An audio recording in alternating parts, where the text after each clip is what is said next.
Here I have the Ichiban Kuji Last One Kaido figure. He's the last one prize from Volume 2 of the 9 Red Scabbards Ichiban Kuji set that released last year. So here's the front of the box, the side,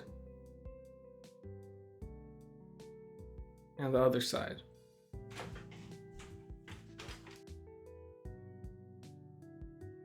And he weighs 2 pounds and 2 ounces in the box. So he's just been sitting in the closet for a few months now. I just figured today I might as well open this beast.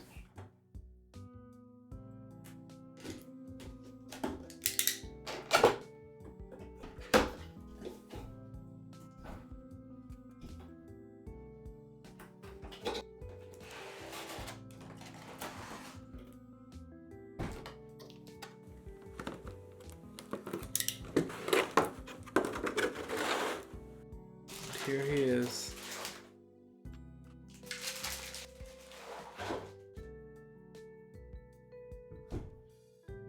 Now let's see how much he weighs out of the box. So out of the box, he's 1 pound and 9 ounces. So he looks to be about 9 inches long.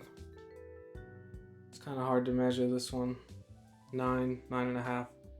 Somewhere between 9 to 10 inches long. And then, let's see, like 5 or 6 inches wide. And looks to be about 6 inches tall.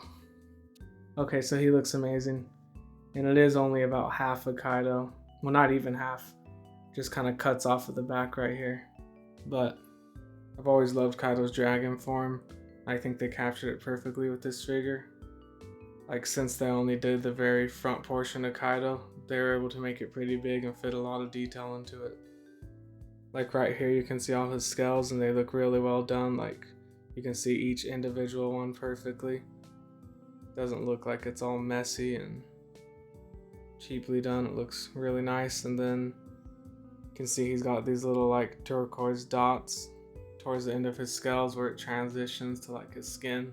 I think that's really great that they were able to add that detail onto it, because the Ichiban Kuji, the little Ichiban Kuji full Dragon Kaido figure doesn't have those little dots on it, or at least they're not colored in there. And he's got some really nice subtle shading on him just all throughout the figure. Like, you can see it right here on the back of him. It's a little bit darker, and then towards the middle it gets a little lighter, then darker again, and yeah, that's just going on everywhere here. You can see it also on his hand, and then on his head in the middle you can see it's darker right there a little bit, then a little bit lighter around it. But yeah, it really looks great and brings out the detail even more. I think this is kind of above average for an Ichiban Kuji figure.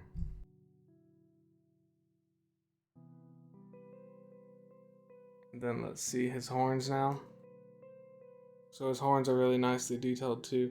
You can see they've got those like little lines going through them, giving them that texture. He also has some really nice shading on his horns. You can see like at the base of them it's a little darker, and then kind of just all throughout there's certain spots that are darker, making it look really nice. And his hair just looks great too. Just love everything about this figure. Now let's see his face from the side. It looks just like Kaido. And there are his eyes. And then his like swirly eyebrows. And then the scales just look amazing going up his head. Yeah, I think his eyes are pretty nicely done. And his teeth look pretty good. Maybe a little messy on some parts, but it is an Ichiban Kuji figure, so it's to be expected. And it doesn't really take away from it. Almost dropped him. Something I'd really love to see in the future is a Portrait of Pirates Kaido in his dragon form. I think that would just be an amazing figure. I'm not sure if they'd be able to make it this big though, because I mean, it's pretty big, imagine with the full body. I mean, I guess they could, but I feel like even a Portrait of Pirates Dragon Kaido might be a little smaller than this one. But yeah, that's one of my most wanted Portrait of Pirates figures. I hope they do it someday. They really should make all of Kaido's forms in Portrait of Pirates. But yeah, really just love everything about this figure. Love the horns, the scales, and the hair. I also think it would look absolutely amazing if someone did like a high quality repaint of this figure. I'm not sure exactly where I'm going to place him yet, but just put him here really quick. Gonna have to maybe move Big Mom out of there or do something to be able to fit this Kaido in there.